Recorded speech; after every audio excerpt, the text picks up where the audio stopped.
Hi, everybody. Welcome back to the channel. I've been on a little bit of a vacation, but the Alec Baldwin trial is heating up. It is scheduled to start any day now. So today is Monday, July 8th, after the 4th of July. And today, the court is, in this Alec Baldwin case, is hearing motions in limine. Now, what is a motion in limine? That's a motion that you make ahead of trial for certain evidence to be excluded or left out, or things that you don't, they want to make sure that the defense knows that you're not allowed to talk about this, and the state knows you're not allowed to talk about that. And so that's what these motions in limine are. And I'm going to walk you through some of the details of what occurred this morning. They're on a lunch break right now, but they're pretty much finished with the motions in limine. Like, we get the gist of it.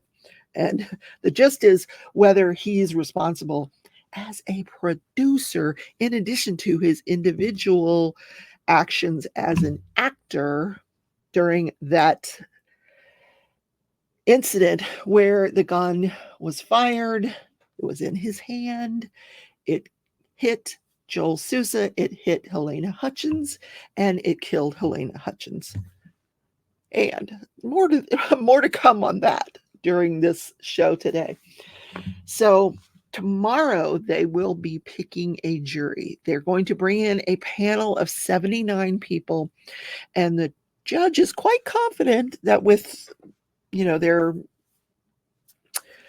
for cause exceptions, that they'll be able to seat a jury from those 79. If not, then they're going to have to call in an additional panel. And I don't know if that's going to be like right away, or do we have to wait till Wednesday? I have no idea. So hopefully this will kick off tomorrow afternoon or Wednesday morning, the trial, the actual trial. So let's talk about these motions in limine. And yes, broken crayons still color. Yes. So the first thing was to exclude producer witnesses. This is a motion. And what it boils down to, there were several motions that had to do with this. What the state is trying to do with their evidence is show that Alec Baldwin, as the producer of this film, knew or should have known the safety problems or the safety, safe practices. He should have known that. And we're going to hear that one of those safe practices is you inspect the gun to make sure it's not loaded before you accept it from the armorer. The state is saying we're not going to say that, because he was the producer, that he was in any way liable for, like captain of the ship type theory, because, it happened on your watch, you're guilty. They're not saying that, but they're saying that as the producer, he did have the knowledge of what was in the safety bulletins with respect to armorers and bullets and blanks and live rounds, and he should have known all that. So, is that evidence coming in? Yes, it is. But through whom? I don't know, because one of the production witnesses that the state wants to offer, the defense said, hey, he's never been a producer. He's more in line with OSHA safety regulations and what those are. He's never served as a producer on a movie set. He teaches people what are the safety issues. Anyway, so he's going to be allowed to testify, but his testimony is going to be pretty limited. So what she said, the judge said, was that experts are not going to be able to sit on the stand and say, well, what Mr. Baldwin did as a producer was XYZ. Are they going to use this evidence to show knowledge that of what the safety procedures were? Yes, I think they're going to try. And I think the judge is probably going to rule on it as the testimony is presented. That's the gist of what I got from that. So the second motion was whether evidence of prior or pending lawsuits against Alec Badwin and the production company and, so on and so forth, whether that can come in. So there's at least 5 witnesses, including Joel Sousa, the producer, one of the producers, where they have sued the production company for intentional infliction of emotional distress and some other things. And Joel Sousa has settled his case. But the court did say that, yes, that is a proper form of impeachment, because it's used to show bias. You're suing this person, so you're a little biased, right?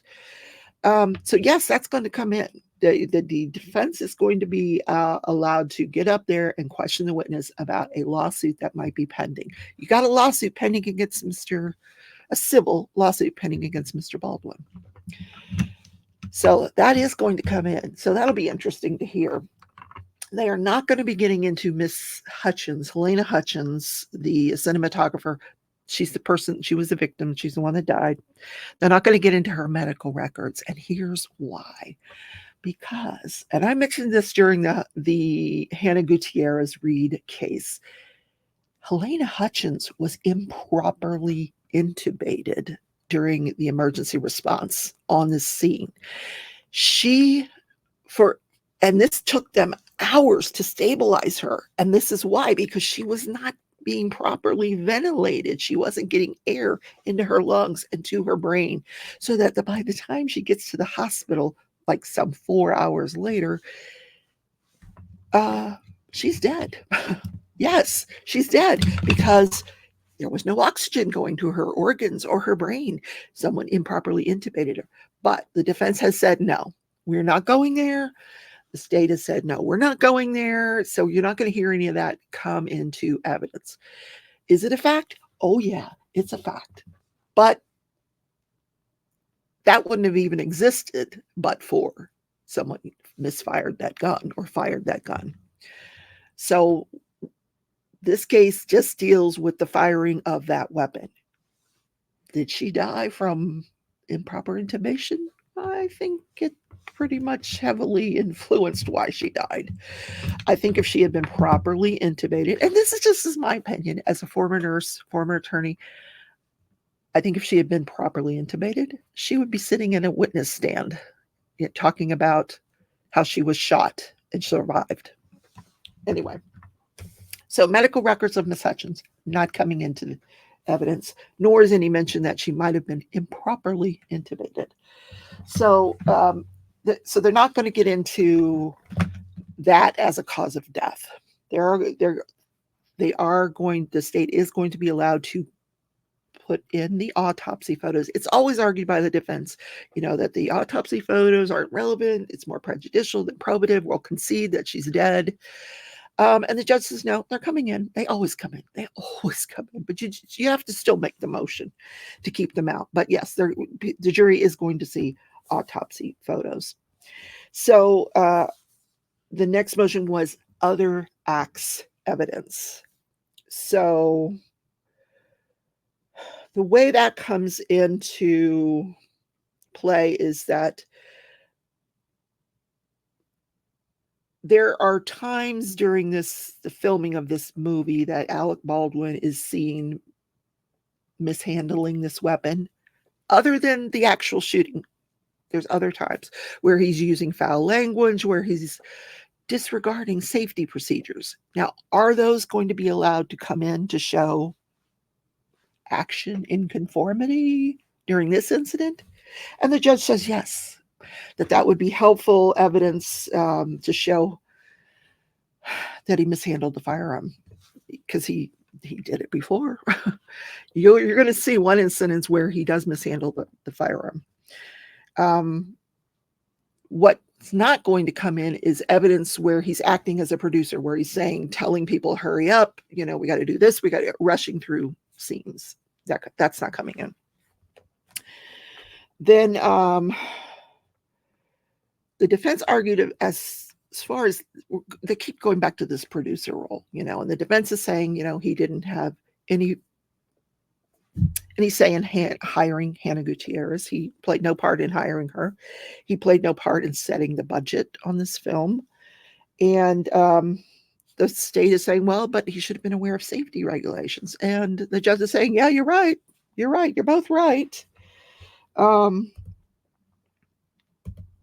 Now, the state is going to say that because he was the boss, that he is responsible for the safety of everybody on that set, which goes back to that captain of the ship argument. So I just get the feeling, because it was argued so often this morning, that the judge is going to rule on it as it occurs. And she has made clear that during this trial, if either side has an objection, all they're allowed to say is objection, and then they have to come sidebar.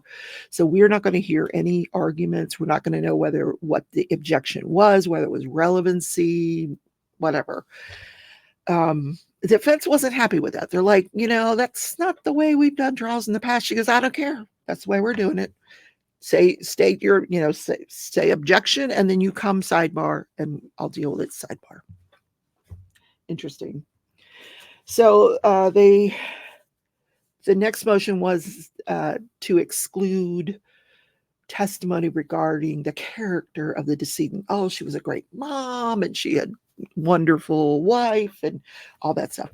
Well, the judge said, yes, that can come in, but only sort of as an introductory way to show who she was and what her role was on the set. So in other words, they can say, well, we hired her because she had a great background in such and such, and that, and leave it at that.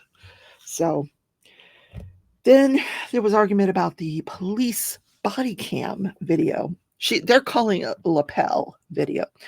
We know it as body cam video. There is some body cam video that shows the inside. This whole shooting incident occurred inside of this mock-up church. And there's body cam footage of the first few officers that arrive on the scene going into this church. And you can see victims on the ground, and you can hear Joel Sousa, hollering because he's been shot in the shoulder and it really hurts.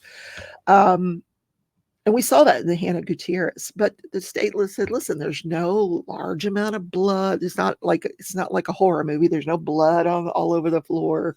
Like they'll see her down on the floor. They'll see people trying to save her life. They'll see Joel Sousa hollering out. And the judge said, yes, it's coming in. That the jury will be allowed to see all that.